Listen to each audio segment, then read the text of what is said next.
Now I'm in Florida, and I didn't plan. I thought I'm gonna give all these speeches in Serbian, but it happened that most of them were half-half. First one part in Serbian, and then another part in English. This lecture, I plan to not to be like all those lectures that I have given a few days ago. They were like universal speeches about faith and about life.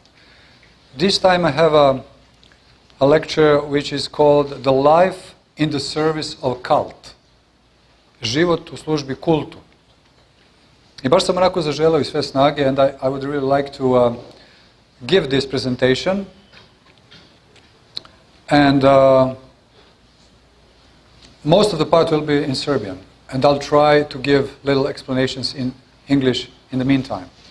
But not that much as it was a few days ago. I would like, forgive me for my freedom, but how many of you do not understand Serbian? Please raise your hand.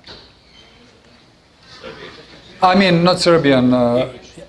Who doesn't understand Serbian? Serbian, yes. Yeah.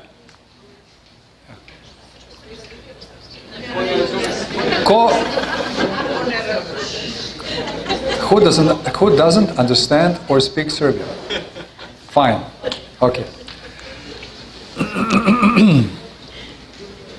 Well, sometimes when people listen to me and when they do not speak and understand Serbian, it was in London last time. This is going to be very conceitful, very proud of me when I say this, but I will say this. When I was in London, I was giving speech in Serbian, and a few of those, they said, "Father, we didn't understand a word, but it was so nice." Everything was so nice. So I'll try to make this atmosphere nice and spiritual and beneficial.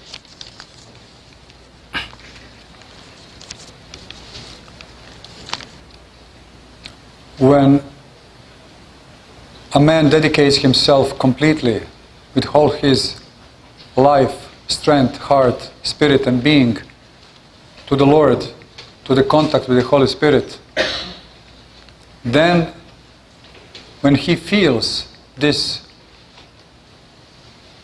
lofty touch, that this refined touch of His grace, then out of his immense gratitude, love, and feeling of deep meaning of life, the only thing that he can do is to shed tears, to weep in front of the Lord. These tears are not out of despair or anything which belongs to this world, which is full of tears, but those tears are tears of despair and sadness for for materialistic, worldly things. And this weeping is actually leading us into the even more despair and into more and bigger disappointment of this life. These tears that are coming out of our eyes are actually tears of joy, harmolipi, as it is said in Greek, the joys of something in between sadness and joy, like little child, like this child. The child is crying, weeping, and slowly it becomes laughing. And these goo words which only babies know, which shows that she is happy. So, when I used to live in my desert, in my hermitage, I could cry every day. And every day was a feast day for me. Because tears in prayer, they mean that the God, that He listens to our prayer. that He is in contact with us in these moments. So what I wanted to say is that there, by the beginning of, actually 19th century, beginning of, and 20th century, in philosophy and sociology, they would say that we do not accept that there is dogma, there is heresy. We are free. Nobody is going to tell me how I'm going to believe and what I'm going to say. There is no dogma, there is no heresy. We are free people. But yes, but then today, the same frame of mind, they just changed the thesis. And today's dogma is to be a homosexual, lesbian, to make love with a plastic doll of Mickey Mouse, or who knows what else. To be Z, not to be she or he, but to be Z. So you cannot say anything to your child because he's going to go to the next police station and say, my father or my mother is molesting me. So you're going to lose him or her.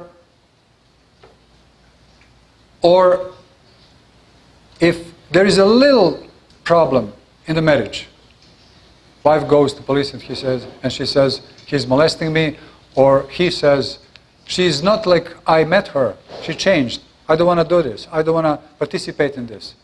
No feeling for sacrifice, no understanding, deep understanding of meaning of marriage, raising children, and love by itself.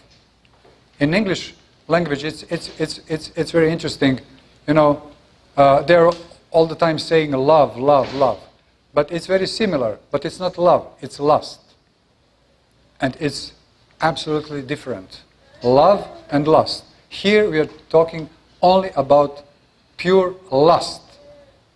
Just ask one lesbian or one homosexual when they are talking that beautiful words about love. Just ask them, do you love each other? They would say, oh yeah, we love each other. We want to stay whole life together.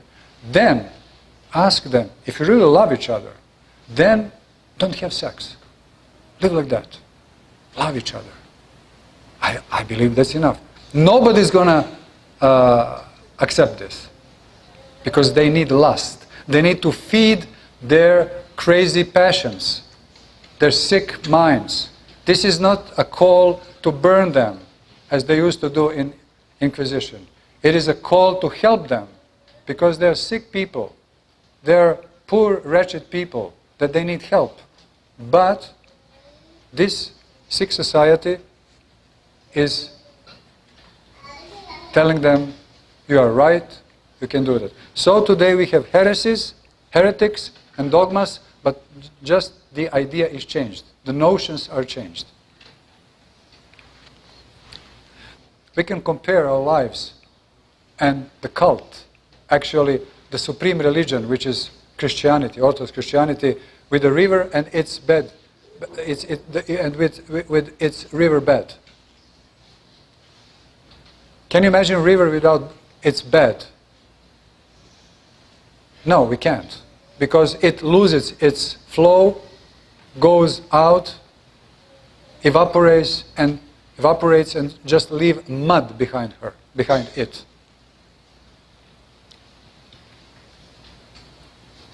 We have real and false cults. So without a cult, we are like a river that loses its flow and diminishes and vanishes. We have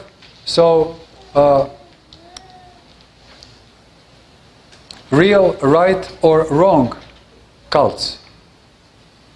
Wrong cults, false cults, are leading us into the perdition. This life is full wrong and false cults, ways of thinking, philosophies, spiritual practices, which are promising paradise, harmony, peace. So beautiful words. But after a while, never in the beginning, but after a certain number of years, then we realized that we lost many years in vain. It was a similar situation with myself. When I was a young man in Belgrade, Serbia, church was somewhere far away, pushed there by communist system. But, you know, soul is always seeking for consolation, for inner fulfillment. So unfortunately, since we didn't have real spiritual food, we went for spiritual swine food, like it says in Gospels. And we ate the food that pigs are eating.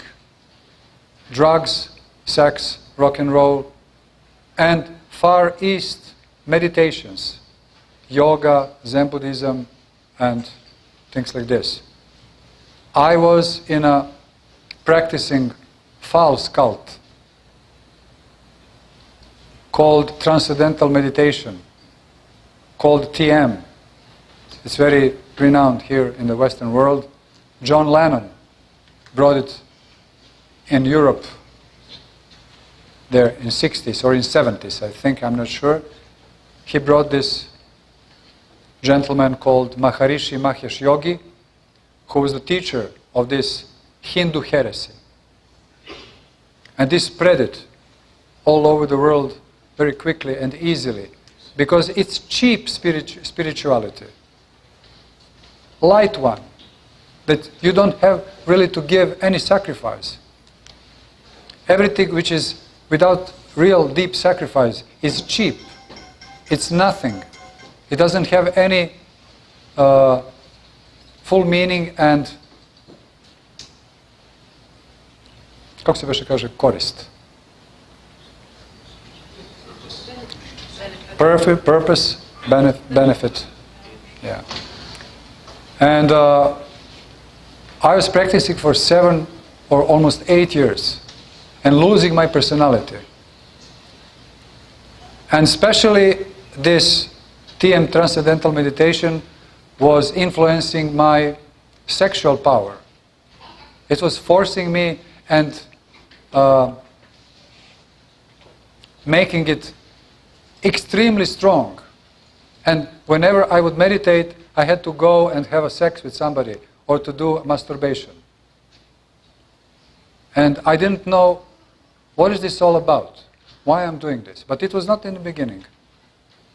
And then only when I became a Christian, I realized that I was invoking a Satan's name, although no, not really Satan, but one of his servants, one of his demons. And every person, when he enters Transcendental Meditation, he receives mantra. And mantra is a word that you are repeating all the time during your prayer meditation rule.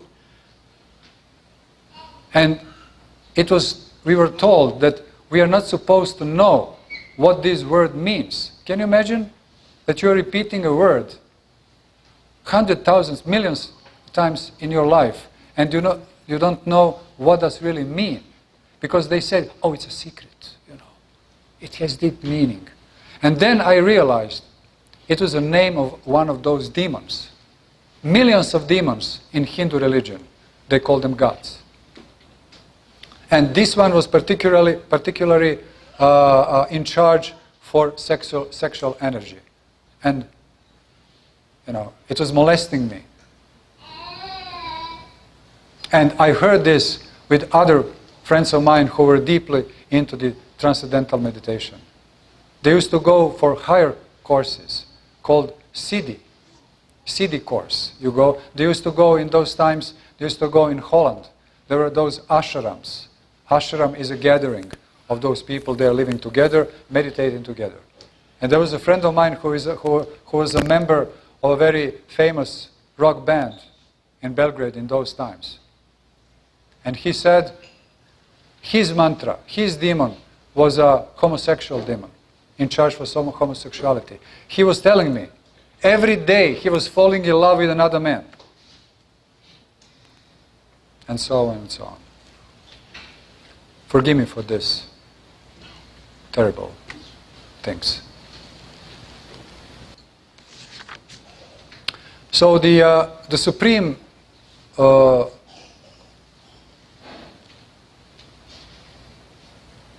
manner of being a Christian is actually being a monk in monasticism. So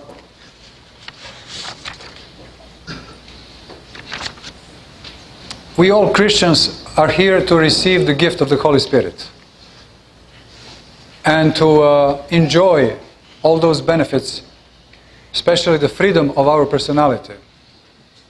All those benefits that we are receiving through practicing this beautiful and the only right faith, Orthodox Christianity.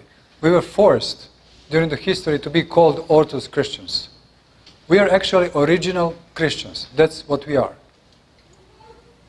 People who are following the teaching of the Creator of the universe and His Son, Jesus Christ.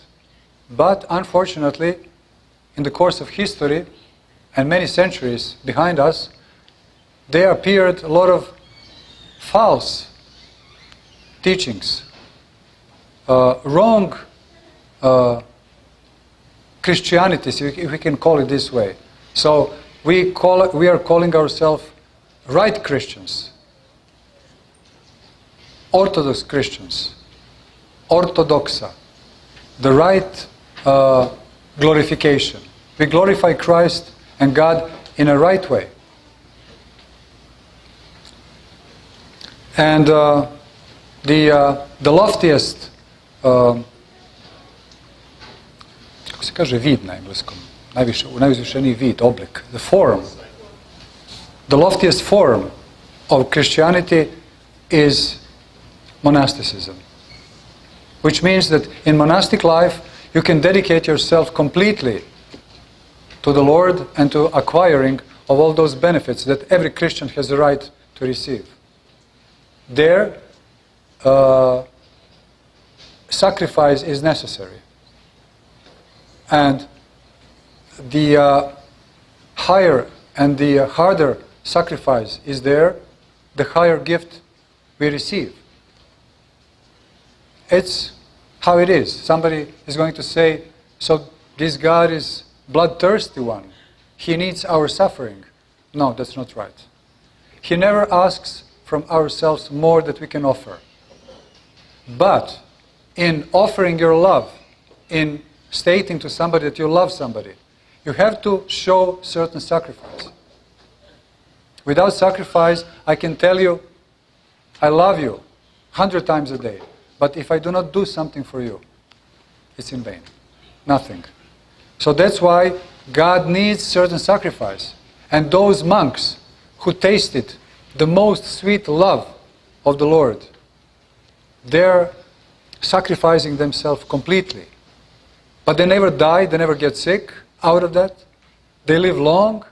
When we read the Holy Fathers, Holy Desert Fathers, they lived really extremely, even we cannot imagine these days how harsh and severe life they used to live.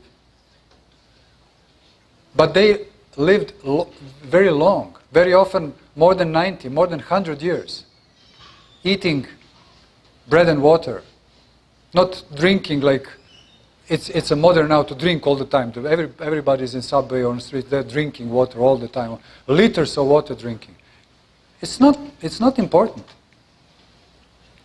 This way we are cleaning ourselves. You know, holy people, they were drinking, I don't know, a third of a liter a day. Maybe sometimes they didn't drink for several days. And they were healthy, absolutely healthy. So today's medicine gives us very often completely wrong notions and ideas how we should react and live. Especially a lot of water, drinking a lot of water is not that good.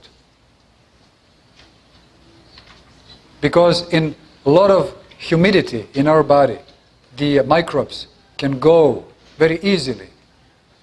But of course, when you combine modest drinking, modest eating with a prayer, with a mighty power of the Holy Spirit, then you're like a stone. Nothing can harm you.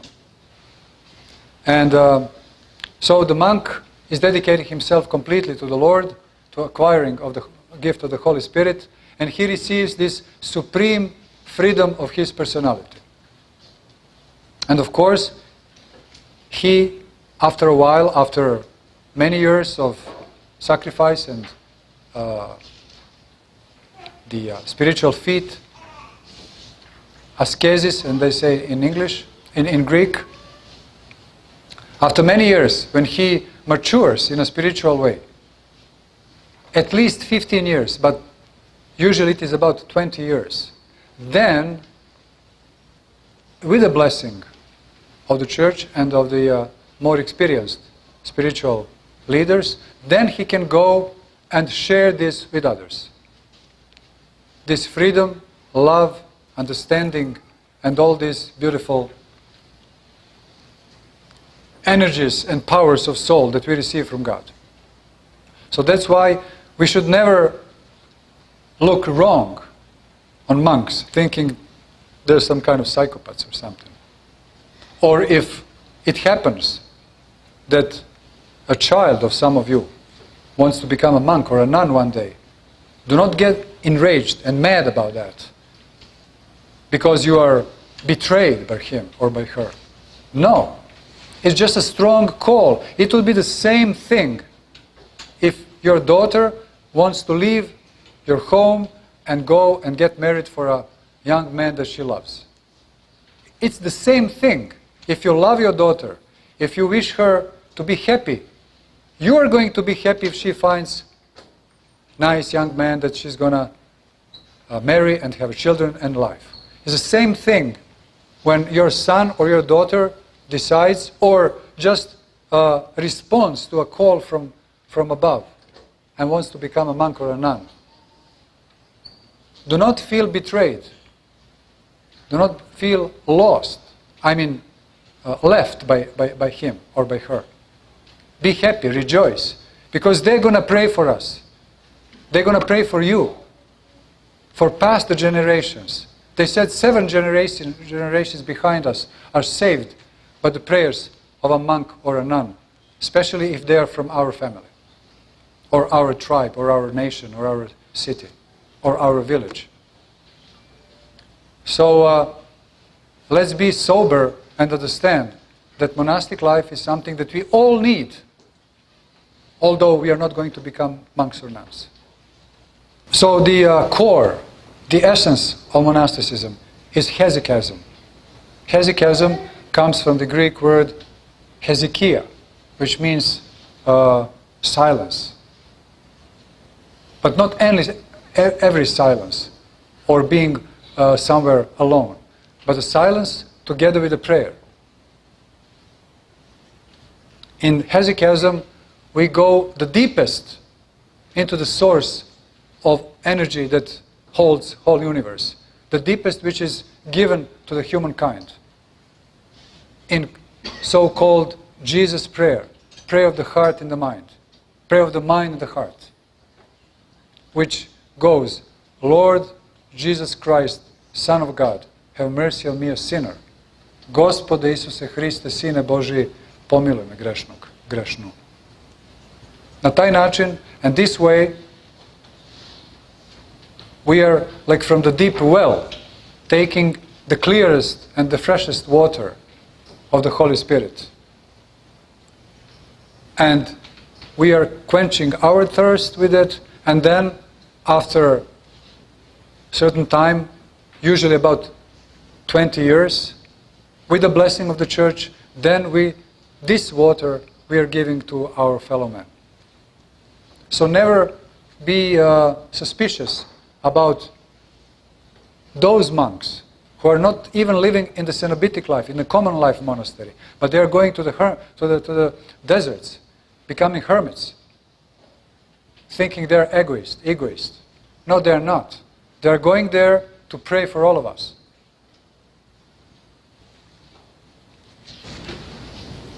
Let me just explain a little bit about the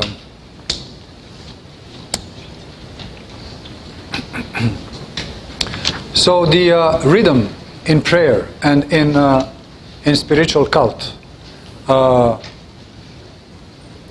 I mean the liturgy on one side, on one hand, and private prayer on another, on another hand. We need to be in rhythm, rhythmical, in cycles. It has to be every day almost the same. It's not easy, but we should arrange our lives that we have every morning almost at the same time and the evening almost at the same time, and of course liturgy every Sunday, like powerful machine that goes, and it helps us, gives us rhythm, and with this rhythm we can break all those chains that are around us, that this crazy world is trying to strangle us. That there is it's prohibited for army to march on bridges, because when this marching goes into one mighty rhythm, the big bridge, strong bridge, can break, because these oscillations, when they come to a certain point, they break everything. In this way, when we are rhythmical, when we are steady in our prayer and in our liturgy, then we are entering this rhythm and we break all these chains and we are free. We are in this world. We are not going to fly away to the mountains, to the deserts. We're going to be here, but the prayer and the liturgy are going to help us to go through as this ship which breaks the ice. I don't know how it is called in English. Icebreaker, whatever. That's how it is called in Serbia. So this is very important for us to be, when you do something random, 2 days and then 3 days not, and I'll be steady for a couple of days and then for 3 days I will do it like, easily and like lukewarm. Being lukewarm is something the worst. Be extremely cold or be hot, but do not be lukewarm. Lukewarmness is terrible. It says in Holy Scriptures, you're not cold, you're not hot. I will spill you out of my mouth.